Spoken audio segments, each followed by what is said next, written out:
They say the best revenge is success.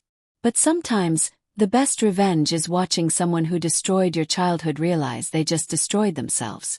I'm about to tell you how my adoptive father went from retirement king to broken man in exactly 7 days. And it all started with 2 words he should have never said in public. This isn't just about money. This isn't just about family. This is about what happens when someone mistakes your silence for weakness for the last time. My name is Natalie, and for 28 years, I lived in the shadow of a man who never let me forget I wasn't really his. Howard Crane, Steel Company executive, community pillar, father of the year to everyone except me. While my sister Abigail got bedtime stories, I got lectures about gratitude. While she got college funds, I got reminded that I should be thankful for scraps. But I stayed. I endured.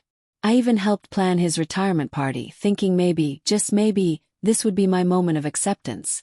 The retirement party was perfect. 200 guests, elegant venue, speeches prepared.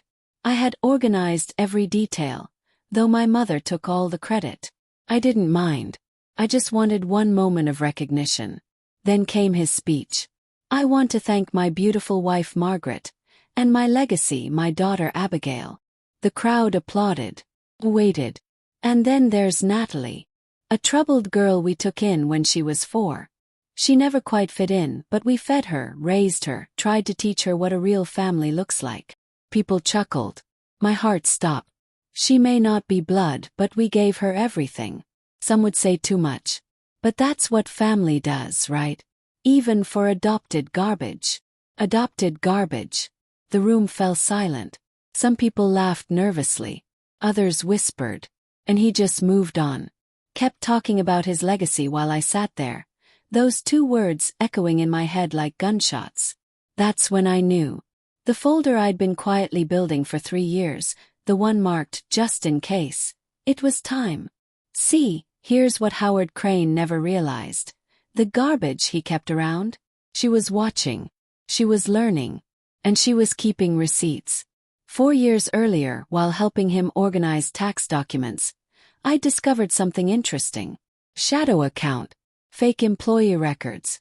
Quarterly bonuses being funneled into a hidden pension fund called I was Crane supposed to Legacy delete Holdings. those backup files. My father had been embezzling from his own company because for over even a decade. then, I knew this day would come. After the party, he tried to reach out. A text. Don't be dramatic. A voicemail. You embarrassed yourself, not me. No apology. No remorse. Just that same arrogant righteousness he'd always worn like armor. I didn't respond. I was already working. I assembled everything. Expense logs, routing numbers, fake consulting fees. Years of systematic theft, all traceable back to him. But I didn't go to the police. I didn't go to the company. That would have been too easy. I went to Margaret, his wife, my adoptive mother. 3 days later, she showed up at my apartment. Dark sunglasses, pale lips, holding my envelope like it was radioactive. You had this the whole time. He's been hiding money from you. From us. I guess he only shares with people he considers real family. Her voice shook. What do you want? That was the moment I could have asked for an apology, for acknowledgement. But I didn't want their words anymore. I want his pension. All of it. I handed her the transfer forms. Bank credentials. Instructions. You can't just take it. That's illegal. Only if someone reports it. She took the envelope. Within 72 hours, $340,000 vanished from Howard Crane's retirement account. When he called me, screaming about theft, I had one simple question. Who's going to believe you? You'd have to admit you hid money from your wife, forged company records, and stole from your own employer. Silence. You think this makes you smart? No. It makes me done. But I wasn't finished. The following weekend was his private dinner with former executives. Another speech, another spotlight. I arrived early, handed the host a note and said, "It's from his daughter." The host read it aloud. To the man who once called me adopted garbage, thank you. You taught me everything about survival, including how to find your dirty money, clean it up, and leave you with nothing but a microphone and your mouth. He opened his mouth to deny it. No sound I walked came. out, calm the and host collected, asked if it was leaving true. him standing He at that couldn't podium answer, just like he'd left me in our kitchen at 10 years old, wondering if I'd ever be enough. By Monday, his phone stopped ringing. Colleagues stopped returning emails. The whispers spread faster than any denial he could draft. He left 3 voicemails. Rage, then desperation, then finally, "You destroyed me." I listened to that one twice. Then deleted it. But here's the beautiful part. I didn't keep the money.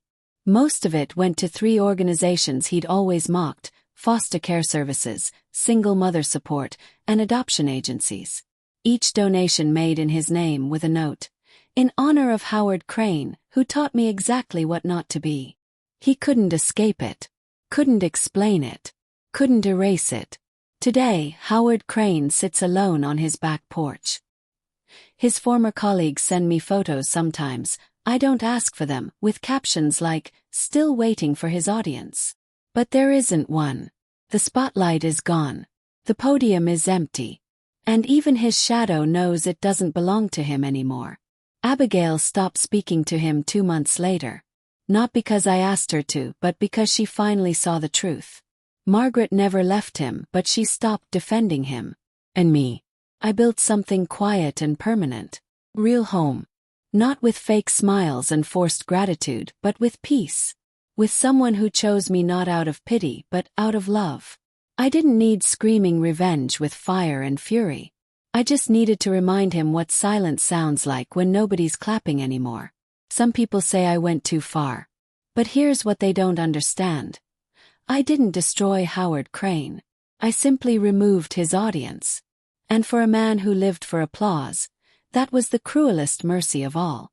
Because the best revenge isn't getting even. It's getting quiet. And watching them realize that all their noise was just echoing in an empty room.